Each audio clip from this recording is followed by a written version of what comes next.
On this episode of the Discover the Word podcast, Bible geography expert Dr. Jack Beck is back at the table with the group. Some of what the Lord has had to say to us, He has said geographically. The Lord speaks to us in lots and lots of different ways. If you think about your Bible only as living in a thought world, you're missing it.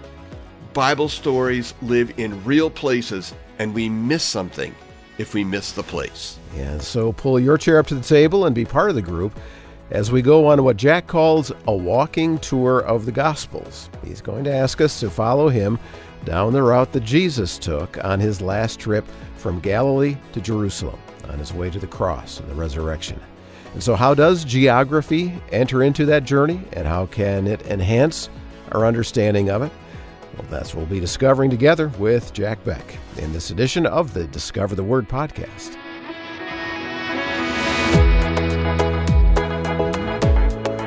And this is Discover the Word, the small group Bible study from Our Daily Bread Ministries. And we're excited to have another chance to spend some time with our good friend, Bible geographer Dr. Jack Beck.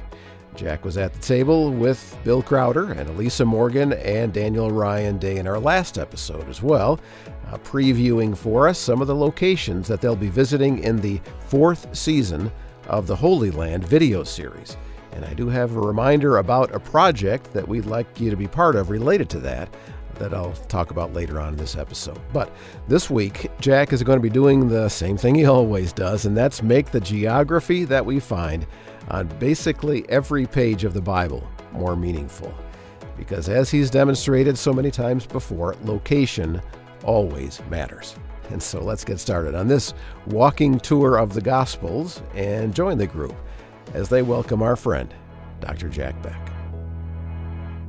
Well, once again, it's our delight to welcome back Jack Beck, one of our favorite guests here on Discover the Word, a Bible geographer. And it's always fascinating having you along. And we just want to welcome you again, right, guys? Yes, Yep. indeed. Welcome Thanks back. for coming. Yeah. Yeah, thank you so much for the invitation to return. I love being with you folks, and I love being in the Word. So if we put a little geography in here, all the better.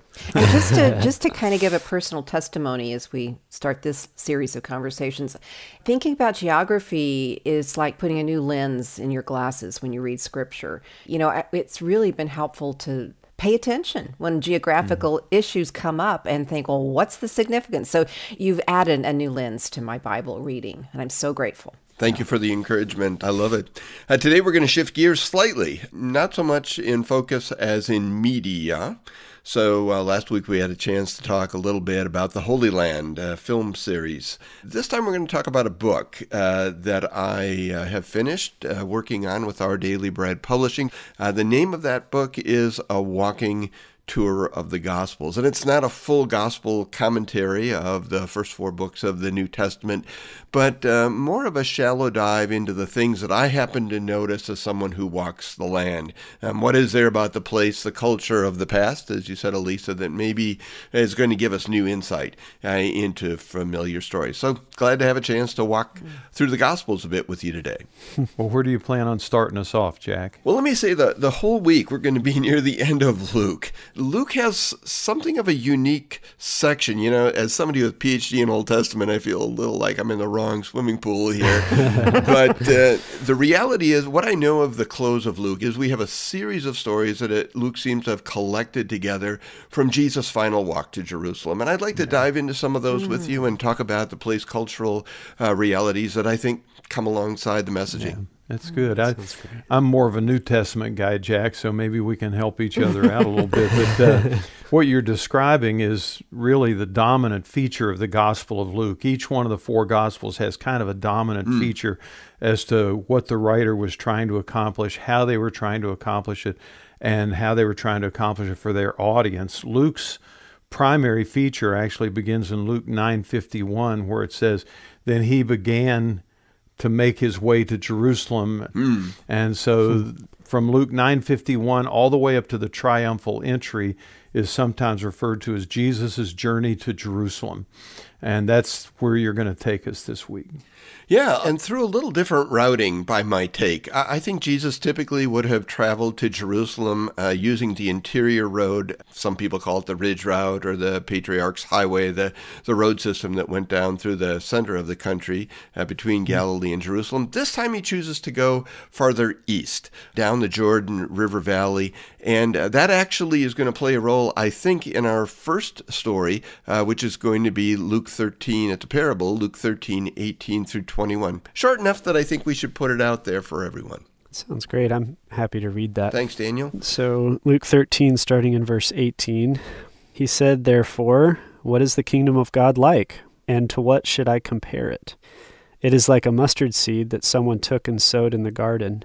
It grew and became a tree, and the birds of the air made nests in its branches." And again he said, "To what should I compare the kingdom of God? It is like yeast that a woman took and mixed it with 3 measures of flour until all of it was leavened."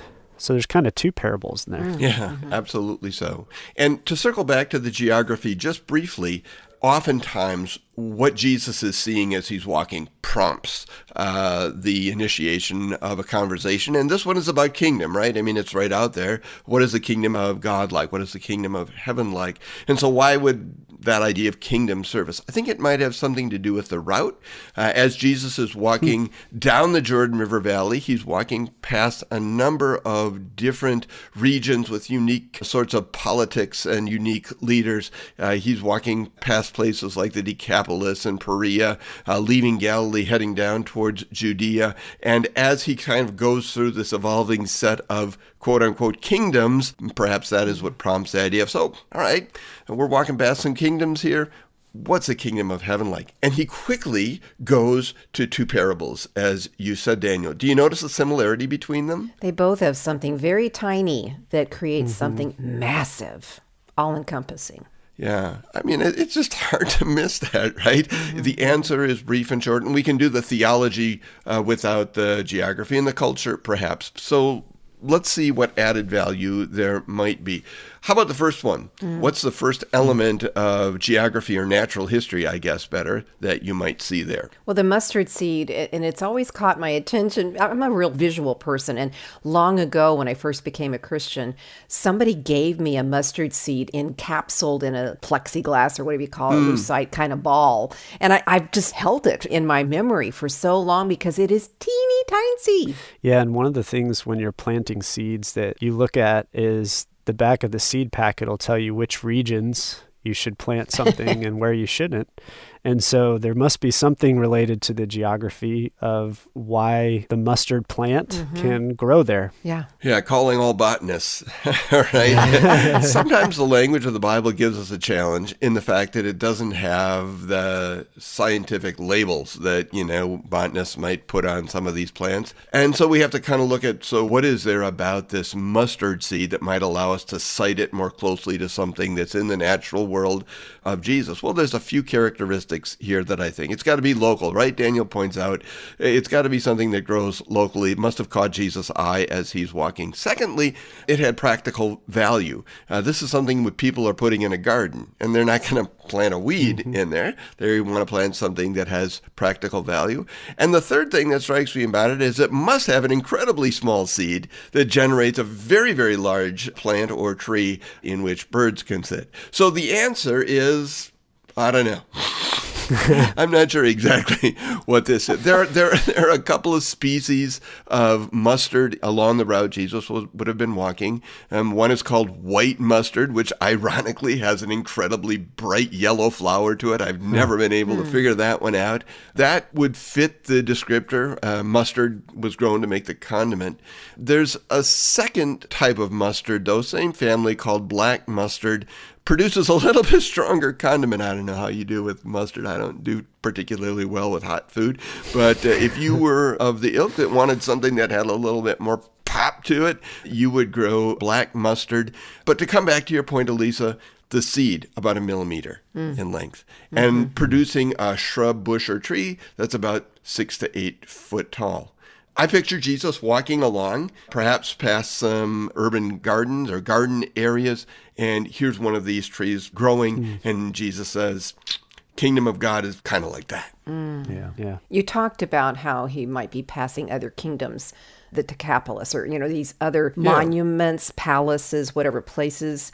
And what a contrast a mustard bush, mustard tree would be. And that's counterintuitive as well. I mean, we can understand that some wonderful building came from brick by brick by brick, but that's man-made, but to think about God growing his kingdom from a tiny, tiny seed into something sturdy that holds birds, that's a great contrast, isn't it? Yeah.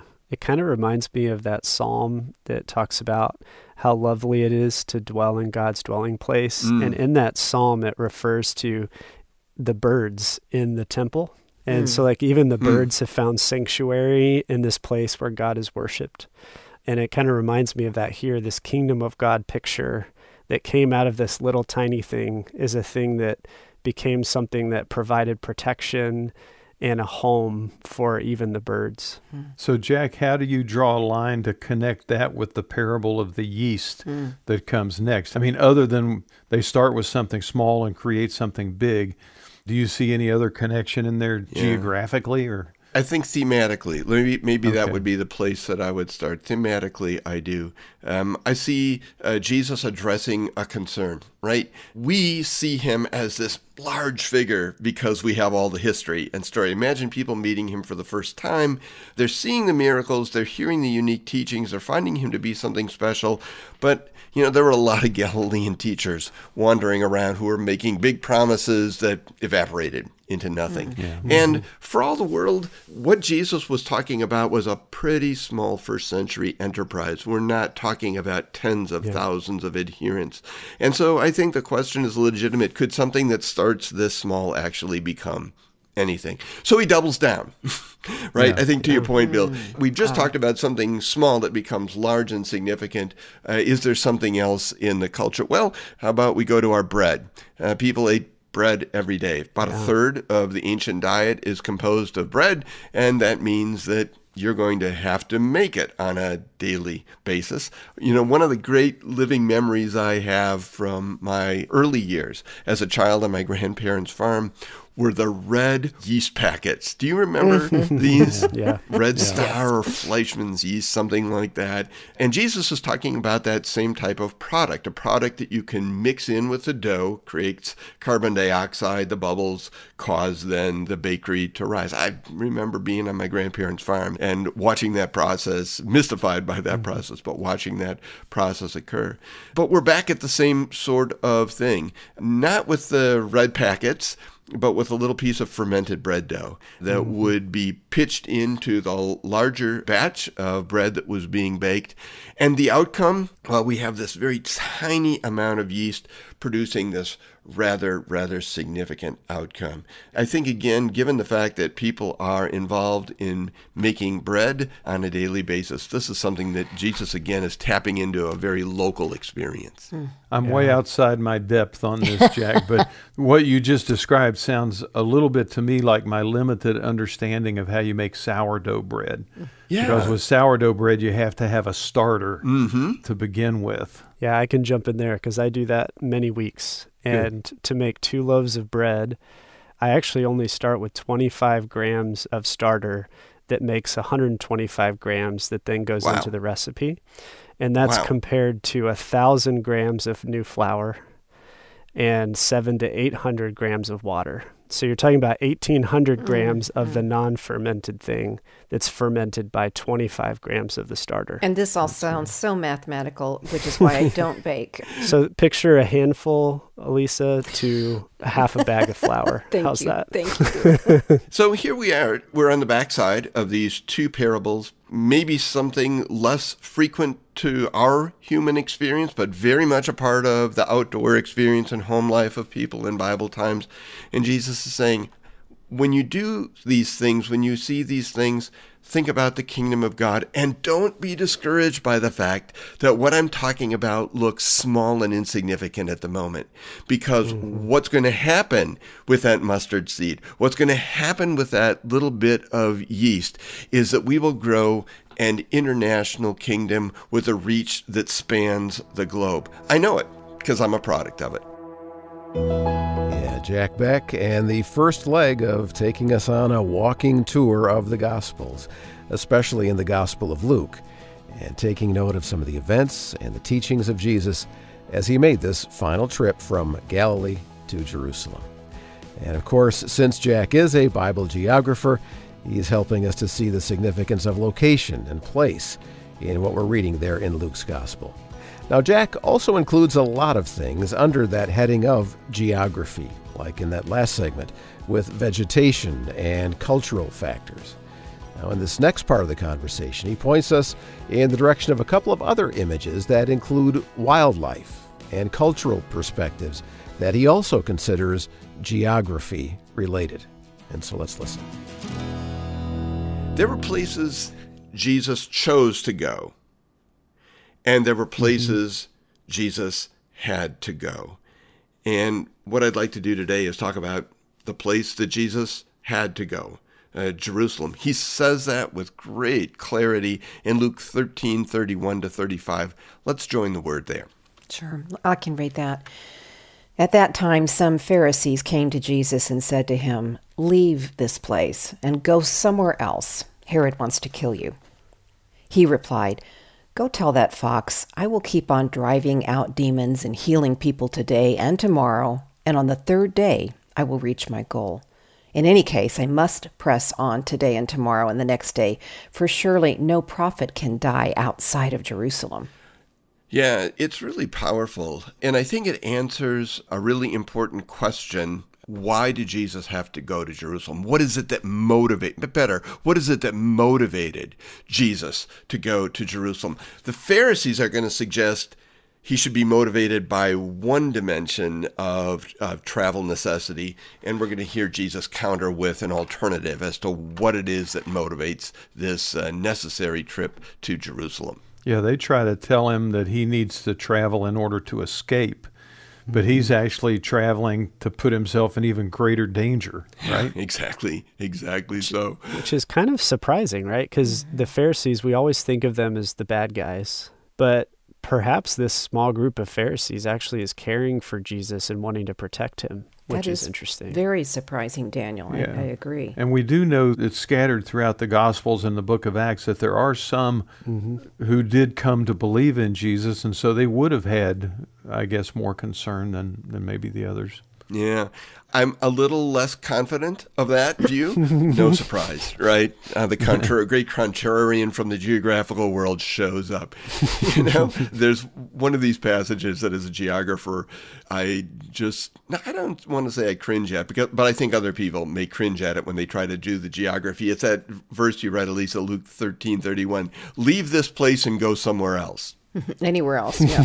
So what is the this place and what is the somewhere else? Talk about local language where you really have to insert yourself into the story to make sense of it. So I think the place Jesus is at is in the district of Perea. He is moving south in the direction of Jerusalem along the Jordan River Valley, and that puts him in the Roman district of Perea, just east of the Jordan River. And the someplace else is Judea. Now that's where he's headed anyway, but they say you really need to get out of Galilee because of the risk that's imposed by the leader in Galilee, who happens to be the same king of Perea, that is King Herod.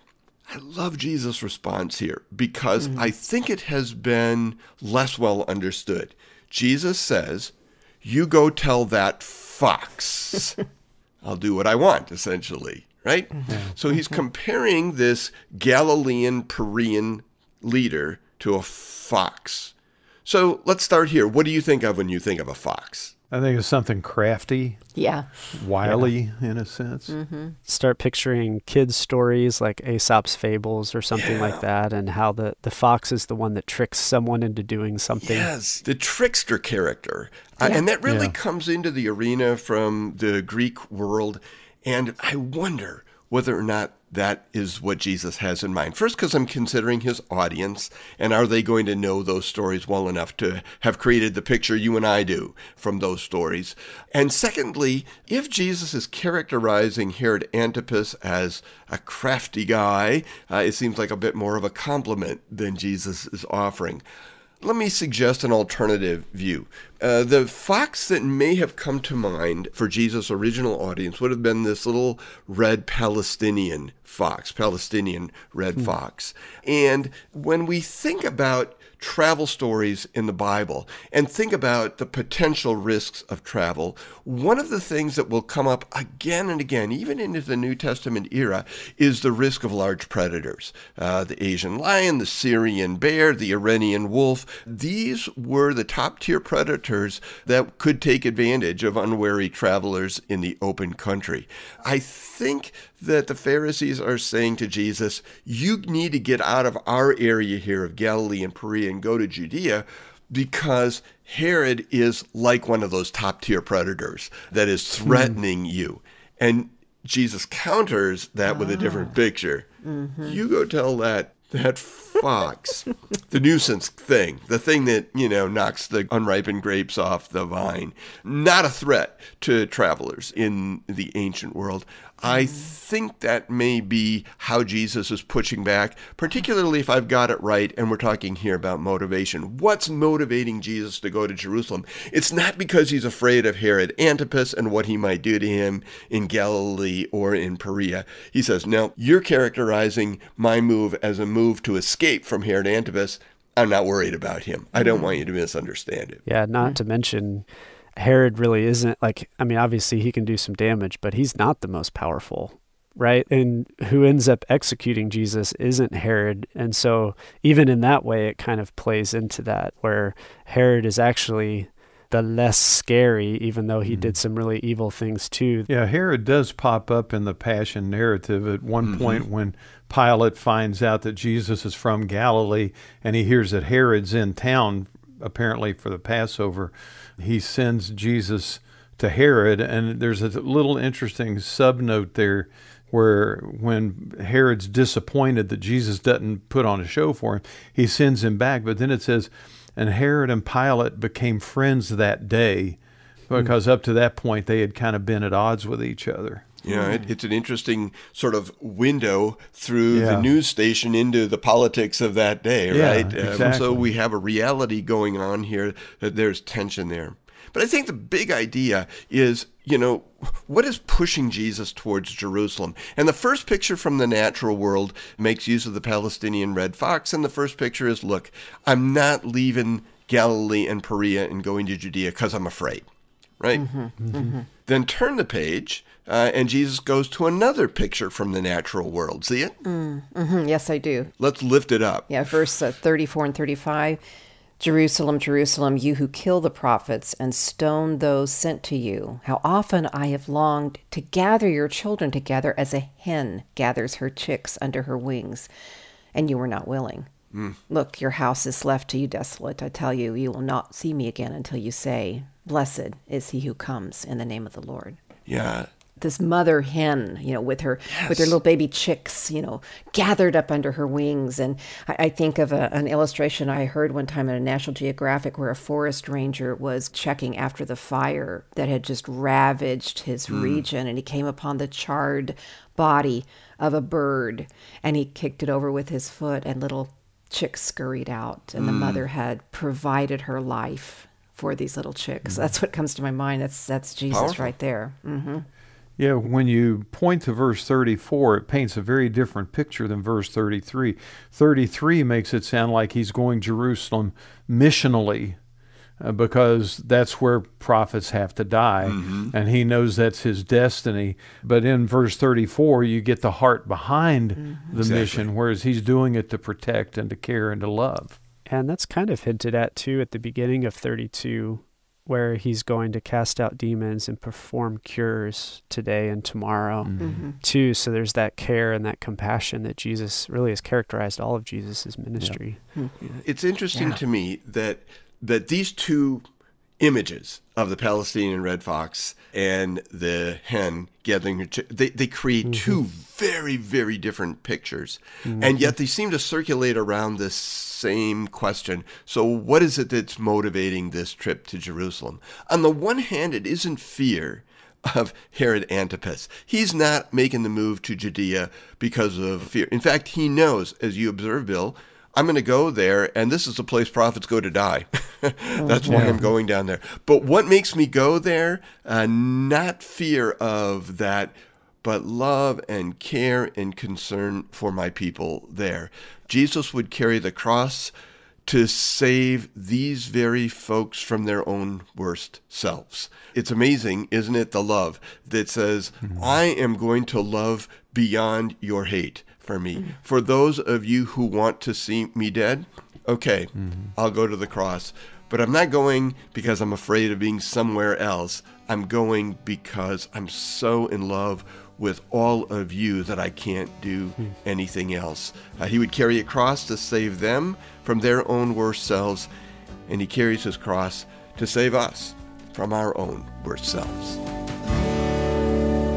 Yeah, helpful perspectives from those images that Jesus likely saw in that trip that he had to make from Galilee to Jerusalem that Luke records in his gospel, that give us both what didn't motivate Jesus to make that journey and also what did. Bible geographer Jack Beck at the table with Bill Crowder and Elisa Morgan and Daniel Ryan Day for the walking tour of the Gospels in this edition of the Discover the Word podcast. Now, in just a moment, Jack is going to have us look at a border story from the part of this journey Jesus and his disciples made as they passed along the border of Galilee and Samaria. It's a story that reveals how the socially displaced always have a place with Jesus. That's good news for each of us and should affect how we think about others as well.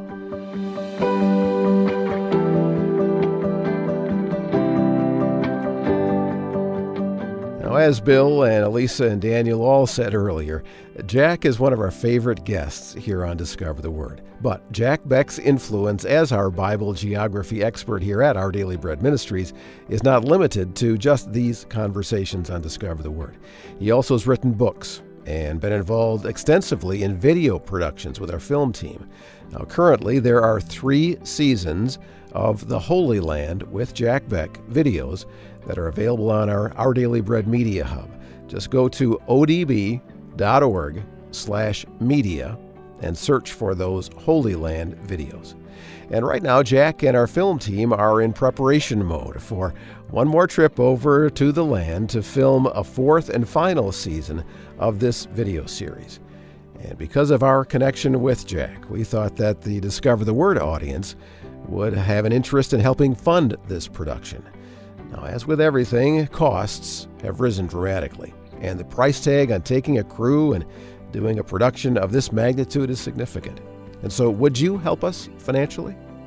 One of the things I love about traveling with the Our Daily Bread crew is that we all share a faith in the Lord Jesus and a realization that the work we're about is not our work but His work.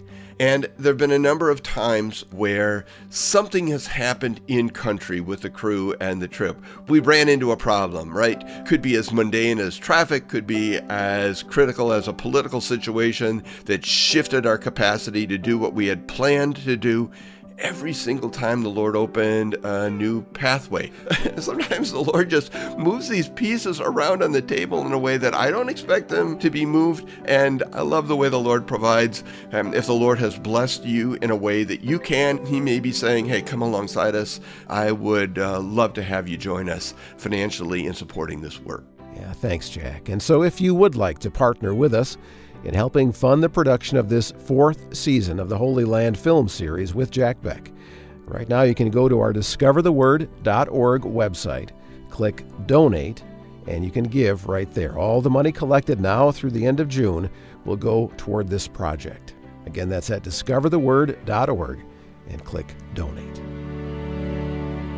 And now back to this study with Jack Beck here on Discover the Word, taking a walking tour of the Gospels and focusing on an event that happened along the Galilee-Samaria border. When people meet me professionally, they often come away with the impression that I'm sort of an extrovert who loves to go to parties. Yeah. Nothing could be farther from the truth. I get that too, Jack. Yeah. Sort of professionally extroverted.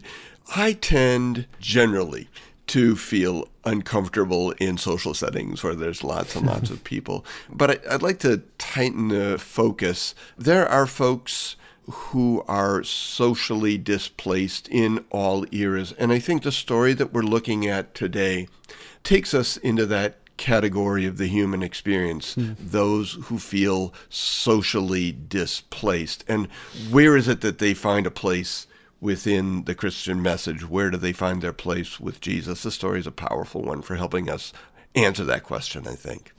I think all of us feel discomfort in some groups. Some of us feel uncomfortable in all groups. So this ought to be helpful. And it's a difference between being introverted and extroverted, although that plays a large role.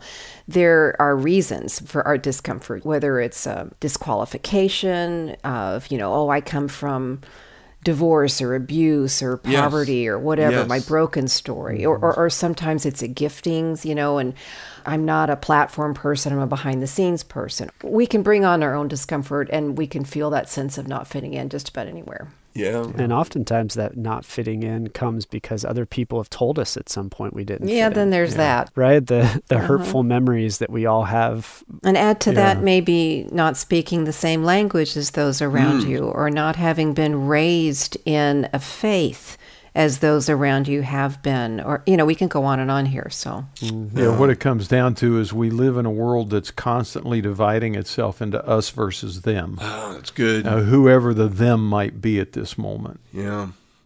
Well, whatever social displacement we're talking about, the question is live, do the socially displaced have a place with Jesus? And this story really offers a powerful answer to that question. Let's take a look at just a couple of verses here that'll get us into it. It's a story of the 10 lepers. Luke 17:17 and 18. Luke 17, and Jesus answered and said, "Were there not 10 cleansed, but the 9? Where are they? Was no one found who turned back to give glory to God except this foreigner?" Yeah. Well, let's start with the geography because, that's what we do. We always start with the geography. I'm struck by the fact, how often stories that we think we know so well, we've just read past and ignored the geography. Yeah. So I'm lifting it up here for us. Luke 17, verse 11. This is how that story begins. Bill read how it ends. Now, on his way to Jerusalem, Jesus traveled along the border between Samaria and Galilee. Because we're not so familiar with geography, Bible geography, sometimes we may not have a picture there. But let's put the picture in place. For Jesus to travel from Galilee down to Jerusalem, he's going to have to at least travel along the border between Galilee and Samaria. And Luke calls it out for us, just in case we'd miss it. He's traveling on the border, and that makes this a border story. It's the sort of place people live who don't fit in on either side of the border. My observation. That's why I think it's a border story about people who are socially displaced. So let's walk through these individuals a bit and get a sense for their displacement. Let's start with leprosy. Okay. We've got 10 people living on the border who are all afflicted by the same disease. What do you know about leprosy? It was isolating socially and religiously and culturally in ancient Israel. It wasn't always in the rest of the ancient world, because Naaman the Syrian was a general in the Syrian army, and he had leprosy, but he was able to function at a high level and was welcomed into the palace. But in Israel, there were pretty strict rules about lepers and what they could and could not do.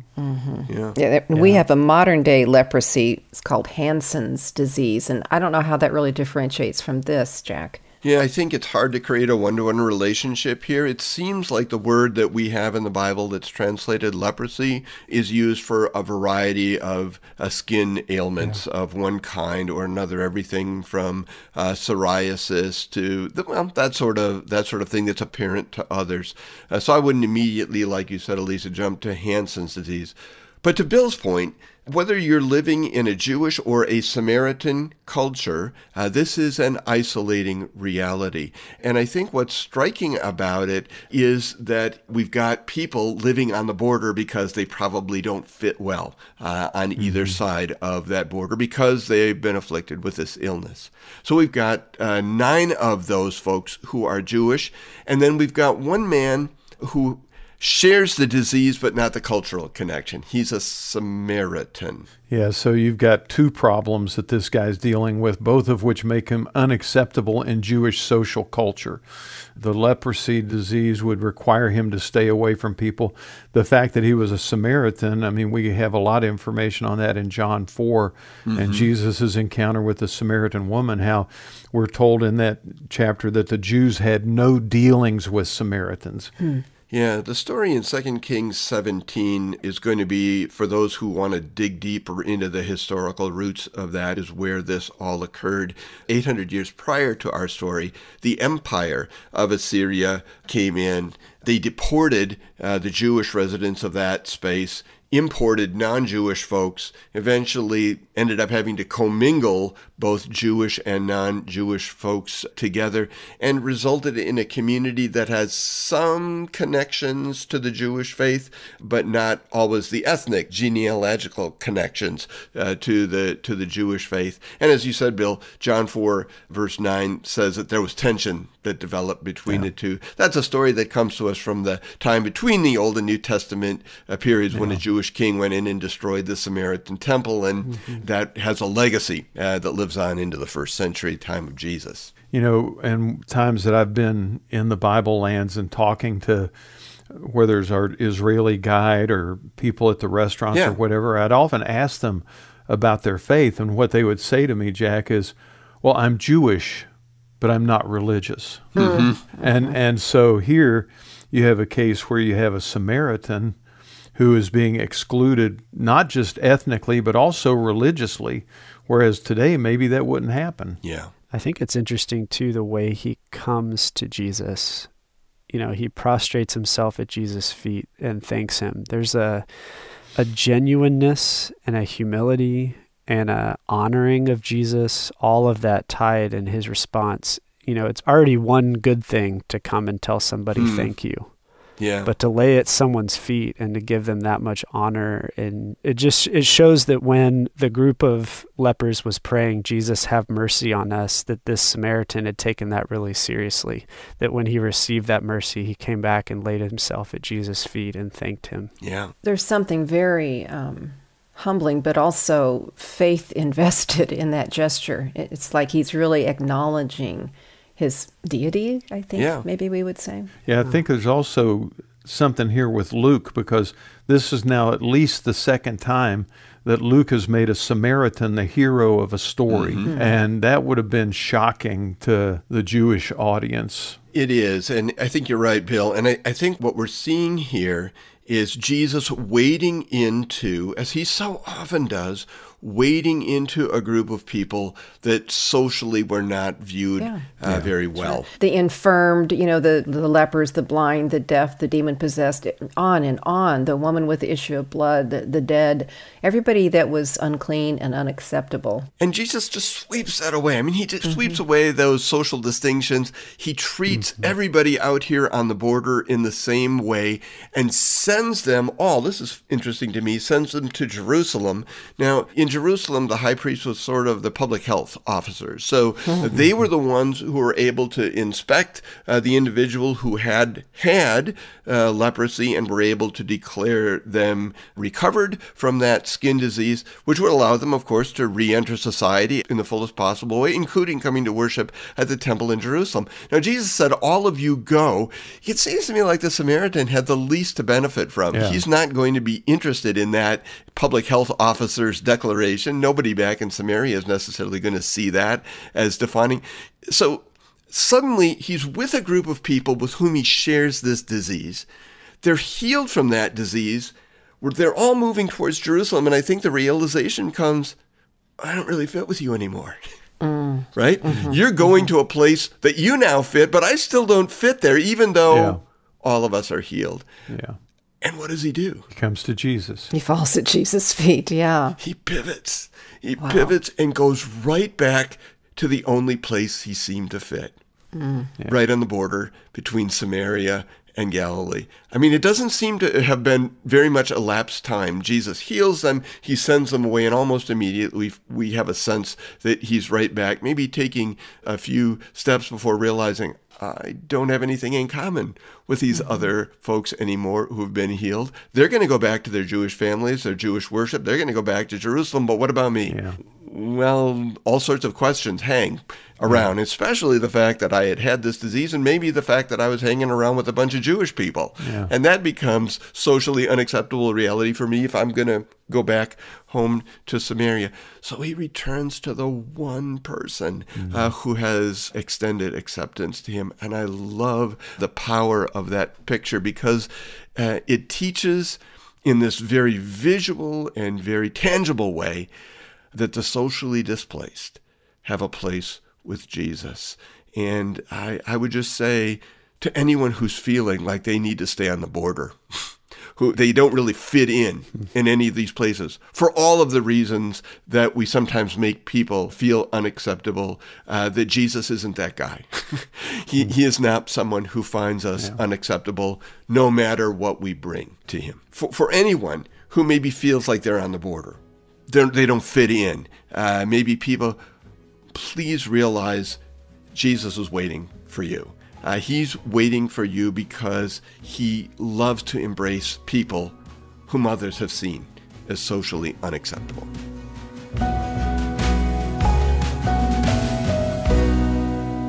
One of the things that Jesus speaks about somewhat frequently and demonstrates often is prayer.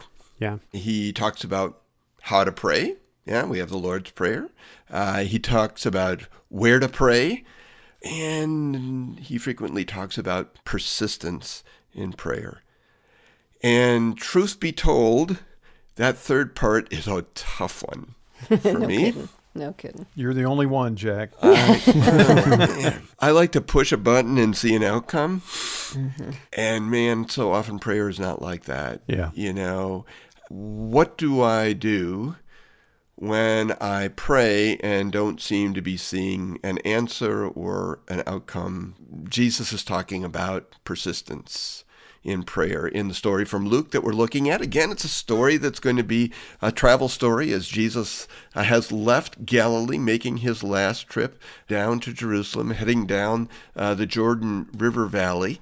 And he tells another parable, a parable about a widow who is having a legal dispute for which she's not receiving satisfaction. The punchline for this that we're coming to is Luke 18:7. Let's put that out in front of us. Mm-hmm. I can read that. And will not God grant justice to his chosen ones who cry to him day and night? Will he delay long in helping them? Yeah. Well, Jesus tells a parable in order to help us understand how to pray when we don't seem to be getting the answer or an answer. And it involves two individuals who don't have names, but about whom we can create expectations because we know the position they hold in society. So let's spend a few moments introducing each of them through that cultural lens. First of all, we have a judge, in the story.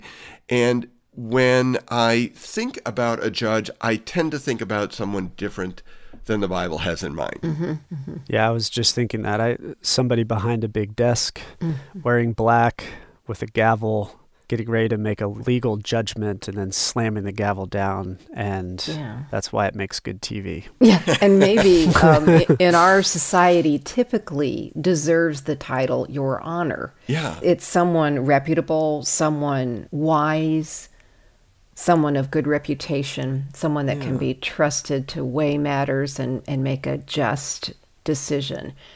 But this judge here Yeah. doesn't seem to be like that at all. In fact, Jesus characterizes him rather harshly, I think. He says, he does not fear God and did not respect men. Yeah. Yeah, and my translation says doesn't care what people thought. And I thought, Yeah. wow. I mean, you just feel kind of like it's a flippant, narcissistic almost Yeah, individual. For sure. Let me circle right back to that. Let me just stick for a moment with trying to navigate through some of the jurisprudence of first century Israel, right? So let's say I have an issue with someone else. What do I do first? I first go to the head of my extended family. The people tend to live in very large family groups. Some of these family groups, I'm talking about well over 100 people, and there was a senior male member of that social group who would be the one who would function as a dispute settler. Well, okay, Yeah. so I take my dispute to the head of our household and I don't get satisfaction. What do I do? Well, then I can go to the town or village elder who may be associated with this duty of offering arbitration or judgment. Deuteronomy 25, verse 1, explains to us how they're to operate. When the people have a dispute, they're to take it to the court and judges. So again, kind of translate that back into the first century context. And these judges will decide the case, acquitting the innocent and condemning the guilty. Sounds pretty straightforward to me. Yeah? If it only worked that well all the time. Yeah, if it only worked that well all the time. But as you observe, Bill and Elisa, this guy was far from that ideal, right? I mean, put that out there again. I think that language, when we see what you're supposed to see, Deuteronomy 25:1, what does Jesus tell us we're seeing? He did not fear God, and he didn't care what anybody thought or said. Yeah. He's not going to do it because he thinks God wants him to do it a certain way, and he's not going to do it because he feels pressure from people to do it a certain way. Yeah. He doesn't really have a conscience the way we would hope someone in his position would. Yeah. Absent the moral compass, my goodness, not the sort of guy that you would have to go to. But we meet someone in this parable who had to go to him. Because she was not receiving any sort of satisfaction at the family level. We're told one other thing about her, that she is a widow. So let's put her culturally in the frame. What do you know there? Well, you've got somebody who's a victim and in a victim's position before a judge who's irreverent. And wow, I mean, that's a very difficult position because widows were dependent upon their extended family if they had one. If they didn't, they were just dependent for financial and otherwise support. In the last conversation, Jack, you talked about people who were socially displaced. And in a way, widows fit that because they were among the most vulnerable in society. They were those who did not have a good, solid support system outside their family, if they had a family. And so they were very much prey for powerful people to take advantage of. Yeah, and throughout the story of the Bible, the Lord brings attention to the orphans and the widows as the most vulnerable and those who were called to take care of. And honestly, widows and orphans in the world today, in most places in the world, are in a very similar version of vulnerability to the first century, especially with things like land grabbing that still exist, where a widow was, married to this person, they owned land together, or they were part of the family of the husband, and then when that husband dies, she looks to the rest of his extended family to take care of her, and they're like, well, he's dead now, so you're dead to us. Yeah. But then her family also, who's poor and trying to live off of the land, she goes back to them, and they're like, sorry, we sold you off, basically, and so you can't come back to our family. And so she ends up stuck between families and vulnerable as well, even today. So in this parable, we meet two people who are in a very different place in the power hierarchy, yeah? I mean, it's hard to imagine this going well for this poor widow, but I love her in the story because she reminds me so much of my wife, who is tiny and kind, but man, get in her way and she will run you over. So this woman in this parable has some sort of legal dispute, and the judge just tries to do what apparently has worked well for him before, and that's delay, ignore, and use every other technique of obfuscation that he can to delay delivering a decision or judgment. justice for this woman. But what I love about her is her aggressiveness. She is so aggressive that she won't give up. In fact, she becomes so insistent and persistent that apparently this judge begins to feel that she might take this to the next level and bring him some sort of physical harm. And so he grants her the hearing and justice because of that aggressive persistence that she shows. Mm-hmm. Yeah, it's interesting. Verse 5 says, "Yet because this widow bothers me." Mm-hmm. She's almost like an annoyance, an irritant to him, because she just won't let go of this thing. And what could she have done? And really, what was her recourse to eventually attack him? What would that have looked like? Yeah, I don't know that there's a lot of good, strong reality for that. I think it is, yeah. I think it's just simply that this guy is everything that's worked before. Okay. Everything that's worked before for me to not deal with this isn't working here. Yeah. And so how do I get out of this situation? Well, I'm going to do what's so uncharacteristic for me, and I'm actually going to give her a hearing. Yeah. In the Old Testament, in Israel, Elisa, the king would have been the final court of appeals. Okay. But now they don't have that national king and structure that they had in the Old Testament times. I mean, in Solomon's day, you see the two prostitutes with the baby come to the king, and you think, wow, that's shocking. But that was the system. The king was the last court of appeal. Okay. Yeah, and there's a note that I see in here too. Not only does it say that she may not wear me out by continually coming, but then there's a note in my Bible that says, or so that she may not finally come and slap me in the face. Which in that time, that makes it an honor shame thing that we've talked about before, right? So she would bring dishonor on him because he didn't do the right thing. Yeah.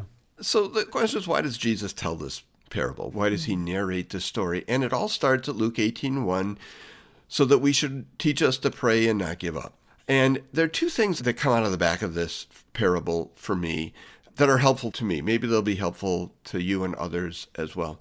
First, it's a reminder that God is my only option. As you were just observing, Bill, she was at the end of her legal chain of appeal. She was taking this to the highest court that she could take it to. And it wasn't, well, I'm not getting satisfaction here, so I'll pivot and go somewhere else. In my prayer life, the Lord is that last stop. If I don't feel like I'm getting a hearing there, I don't have another option. God remains my only option as the one that I pray to. And secondly, the thing that strikes me is that the only answer I have to apparent unanswered prayer is more prayer, which is really hard for me. But that's what Jesus is teaching, right? We should always pray and not give up. So at just that moment that I feel I want to find another way to do this, someone else to talk to, or I just want to give up. Well, the sole answer to unanswered prayer is even more prayer. Which may remain unanswered for a while. And one more thing, too, I think that really jumps out to me is do you remember where Jesus talks about your Father in heaven and how even you on earth know how to give some good gifts to your kids, but how much more is your Father in heaven wanting to give you good gifts? We see here a judge who, he doesn't fear God. He doesn't care about others. And then I feel like the emphasis in this is in verse 7 where it says, and will not God grant justice? So here you have a judge that finally grants justice for all the wrong reasons. And yet we have a God who is kind and compassionate and loving and wants what's best for us. And he's the one that we're crying out to. And so it almost feels like part of the emphasis for all of the wrong things about this judge are what help emphasize all the best things about our God. Yeah, important lessons about prayer from this story Jesus told while on that final trip from Galilee to Jerusalem. Thanks, Jack. A Bible geographer, Dr. Jack Beck, our guest on this edition of the Discover the Word podcast, continuing what we're calling a walking tour of the Gospels, and specifically focusing on Jesus' journey in Luke from Galilee to Jerusalem and some important events and teaching opportunities along the way. Well, one more stop on this tour for one more of these stories, these parables that Jesus told on the trip. And again, the location is going to be important. This is a story that takes place in the temple in Jerusalem. Discover why the fact that it's there, before God and not in front of other people, why that's significant in just a moment. Now, much of the insight and perspective that Jack is sharing with us this week is also in a new book that's been published by Our Daily Bread Publishing called A Walking Tour of the Gospels. And we're just accessing a section of the Gospel of Luke for these conversations. But in the book, Jack covers 150 key events with photos and maps and charts to help you explore how the biblical landscape enriched Jesus' teachings. A Walking Tour of the Gospels by Jack Beck. You'll find it if you go to our discovertheword.org website and click on the store. Or you can just search any of the online booksellers for A Walking Tour of the Gospels. And now, the conclusion of our conversations this week about A Walking Tour of the Gospels. Well, Jack, once again, it's been a delight having you with us. We're so glad that you would help us to learn the Scriptures in new and fresh ways, and it's always just wonderful to have you. So thanks for being with us again. And thanks for the opportunity. And I want to ask a clarifying question for anyone who's used to your solely geographic focus in teaching. That this particular series of conversations we're having is a little bit different with the walking tour of the Gospels. And you're bringing up agricultural things, cultural realities. And so maybe just review why you on this topic. Yeah, good question. For me, geography is a broad reach that extends all the way from the physical geography, the forces and features on the surface of the earth, to the animals and the plants, the insects with whom we share existence on the earth, to the human response to all of that, which is culture. And so human geography for me comes very close to what the anthropological category of culture is about. And we've been talking about a lot of those things. Geography is a shaper of culture, so it is a matter of interest to me. Of course, the greatest interest to me is finding insight into language. Language can be a slippery thing, and context helps us make sure that we hold on to it a little bit more firmly in our fingertips, and anything that I can do to understand what motivates people to speak as they do or shapes how people speak from the physical side of things, I'm all in and all ears for it. And I love being with you guys. Thanks so much. So for our final conversation this time, where are we going to go? We are still on our way to Jerusalem, but kind of leaping forward with a picture of worship in Jerusalem, place of prayer. And we are going to meet the kind of person, let's see, how can I say this nicely, who is more exhausting to me than any other that I can think of. Wow. Okay, I'd hate to hear you say it in a not nice way, because that's pretty strong. Yeah. So I don't know about you. I know you've met this person before.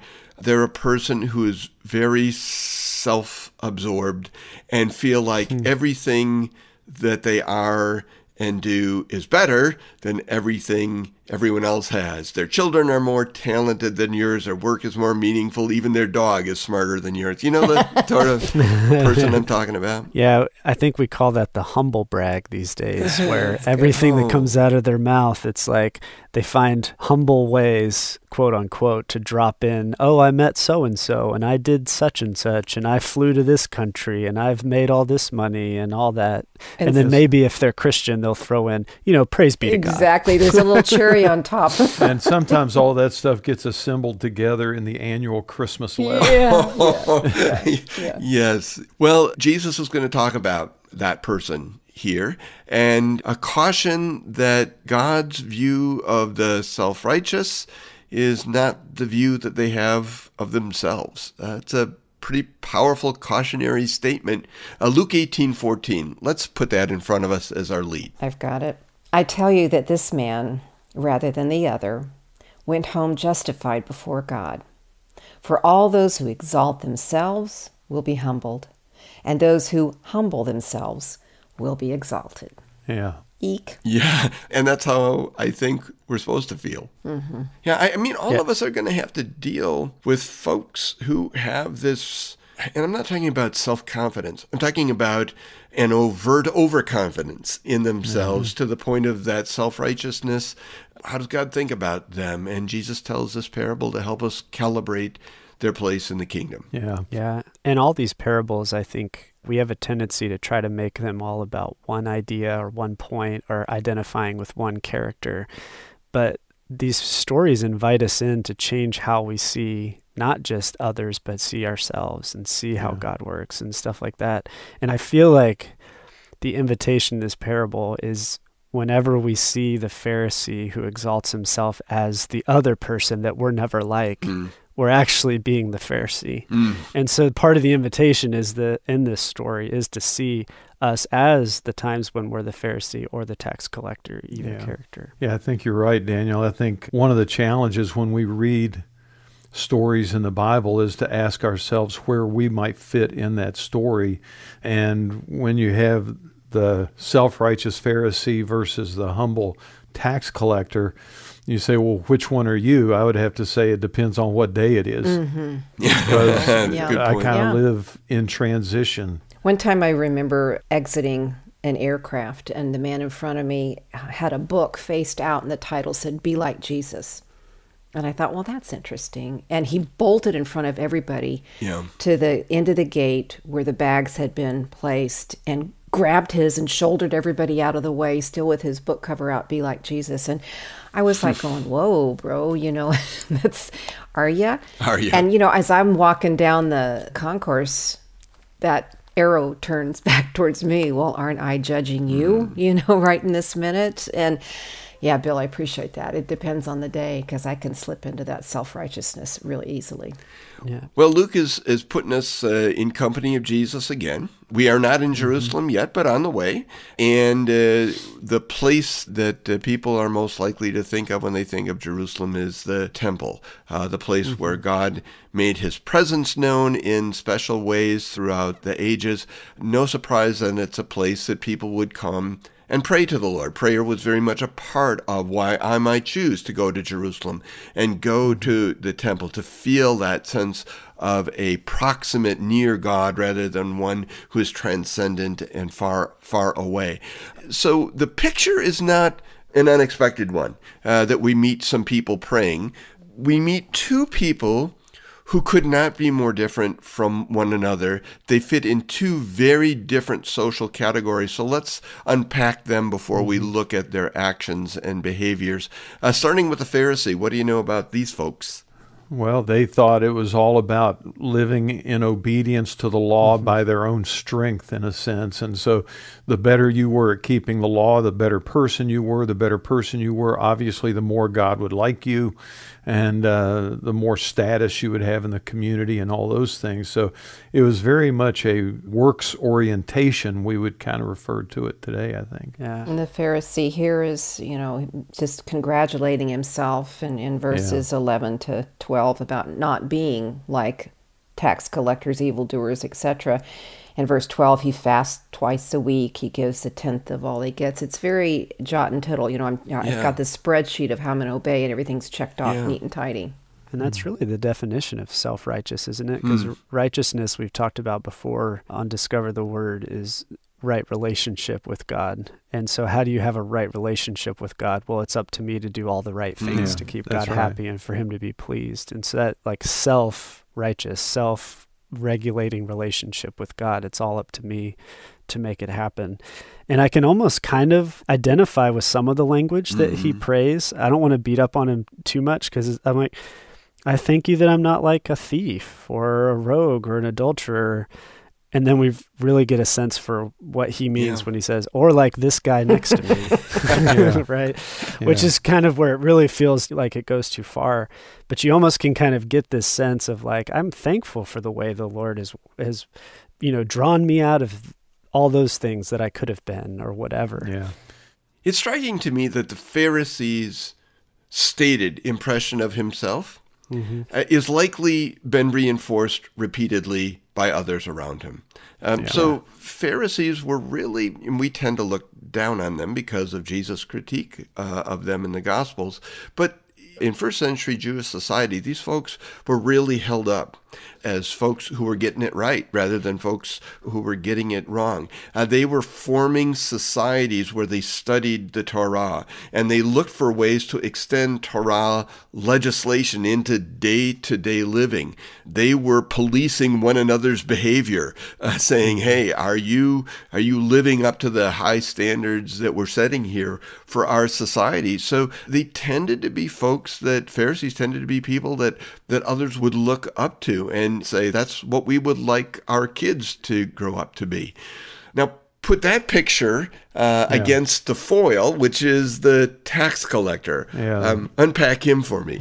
Yeah, they're kind of at the opposite ends of the social spectrum, aren't they? I mean, the tax collector would have been seen as a collaborator with the Roman occupiers, and not only collaborating with the Romans, but also using his position as a collaborator with the Romans to get rich at the expense of his neighbors. Yeah. I'm struck by their positions, Jack. You know, two men went to the temple, one a Pharisee, the other a tax collector. The Pharisee stood by himself and prayed. The tax collector stood at a distance. Yeah. Now, what does that mean? Almost at every step. So we have this commonality. We're in the same place. We're doing the same thing. Right? But not really. And everything else in the story kind of pulls them apart like this. So, Lisa, I love what you just observed. Their posture is different. One is standing by himself because he's too good to be with others. I mean, that's his perspective. The other is standing at a distance because he doesn't feel like he belongs with others. Even how they're looking, right? Mm-hmm. The tax collector looking down. Can't even look up to heaven. The Pharisee confidently, Of course, God, I'm here, right? The Pharisee, Daniel made those observations before about his list of accomplishments. The Pharisee saw himself really as the star of the show, right? Mm-hmm. Aren't you fortunate, Lord, that I'm here? Showing others how to live, and I'm certainly not like this tax collector. So these two men saw themselves very, very differently. I think that brings us to the question, how did God see them? How did God see them? And the answer falls like a lightning bolt, I think, out of heaven, doesn't it? Mm-hmm. Yeah, it sure does. The one who humbled himself went home justified, but the other one did not. And it just, again, so countercultural to what Jesus's audience would have expected. Mm-hmm. Because, like you said, the general public did tend to regard the Pharisees for their religious fervor and all those things. So the thing I find really fascinating, Jack, is you said in our first conversation that in this journey to Jerusalem that Jesus is making, that Luke gathers these stories together to help tell that story. And when you tie this story together with the one that opens chapter 19 about Zacchaeus, a tax collector, it's almost like a preview of coming attractions. It's good. Of what's going to happen in just a few days' time when Zacchaeus, the tax collector, likewise humbles himself and comes to Jesus. I love that. I think that's spot on. I don't want to lose the power of that concluding statement. I tell you, this man, rather than the other, went home justified before God. This isn't a social misstep on the part of the Pharisee. This was a potentially spiritually fatal perspective. He had so self-absorbed that there was no longer a need for the God who could justify him. He took care of that. I'll justify myself. And he left thinking he was when he wasn't. Yeah, that's good. Man, that is a powerful cautionary tale. As you so well observed before, this story comes back right at me and says, how do you think about yourself? I don't believe that Christianity should be a faith movement of the underconfident. I think that we have lots of texts that say you should feel great about being who you are. Mm-hmm. You are a creation of the Almighty. You are the redeemed of the Almighty. Be confident about who you are, but don't carry that the next step and lose sight of why that is that you can't have that confidence. Lose sight of that and you become someone who goes home unjustified. Great to have Jack Beck with us again here on Discover the Word. His perspective as a Bible geographer is always so helpful, isn't it? I mean, hanging around with Jack as we have for the last couple of episodes really does change the way we read our Bibles in so many ways.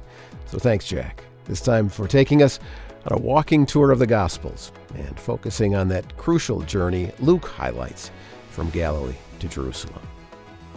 And don't forget about that special project that you have the opportunity to be part of that raises some of the funding for a final season of Jack's Holy Land video series with Our Daily Bread Ministries. The video production and planning involves a big crew. Travel and expenses have gone up tremendously recently.